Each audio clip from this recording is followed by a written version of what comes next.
ভাইয়া পড়তে চাইলেও হইতেছে না, একাডেমিক কামব্যাকের ভিডিও দেখলাম বাট তাও পড়া ব্যাক করতে পারতেছি না। অরিক, আল্লাহ বাদে তোমার কেউ ব্যাক করাইতে পারবে না, ঠিক আছে? আমি যেগুলা ভিডিও দিছি, যেগুলা কথা বলছি, এগুলার পরেও যদি তোমার মনে হয় যে না তোমার কামব্যাক করা হচ্ছে না, তার মানে প্রথম পয়েন্ট তোমার ইচ্ছা নাই, তোমার এক ফোঁটা কামব্যাক করার ইচ্ছা নেই। ওর সাথে হাফিজা রহমান অপূর্বাও বলছে যে আমারও হচ্ছে না, আস। তো এই যে দুইজনে যখন আস বলছো, তার মানে দুজনই মারা খাবা। কারণ তোমার যে ফ্রেন্ড, দেখো বাংলাদেশে এইচএসসি পরীক্ষাতে 14 লাখ, জিপে 5 1 লাখ, পাবলিকে সিট 30,000, ঢাবিতে সিট 3 থেকে 4,000, বুয়েটে সিট প্রায় 1,000, মেডিকেলে সিট প্রায় 4,000। এই যে টোটাল 8,000 মানুষজন টপ 3টা, এর বাইরে পাবলিকে পড়ে টোটাল ধরো 22,000 মানুষজন, টোটালি 30,000 মানুষজনের জন্য বাংলাদেশে সিট আছে। 1 লাখ মানুষজন মাত্র জিপে 5 পাবে। তার মানে কি 90% প্লাস মানুষজন কোনোদিন পাবলিকে পড়বে না, 90% প্লাস মানুষজন কোনোদিন জিপিএ 5টাও পাবে না। সো তুমি ওই জানে না, এস সিম্পল এস দ্যাট।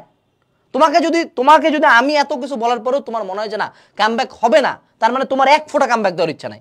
নিজেকে আয়নার সামনে যায় 2টা থাপড় মারো, 2টা কান চেকা বাড়া থাপড় মারবা যে আমি কি মানুষ?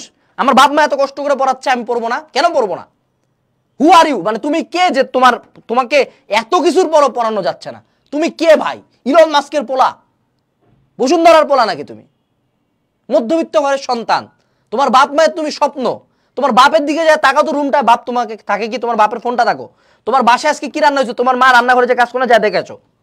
দুজনে জুতার দিকে তাকাও, দুজনে কাপড়ের দিকে তাকাও, তখন তুমি বুঝবা তোমার কেন দৌড়াইতে হবে। বাড়ির মধ্যে মোটিভেশন বাপ মা আছে, আর কি চাও তোমরা?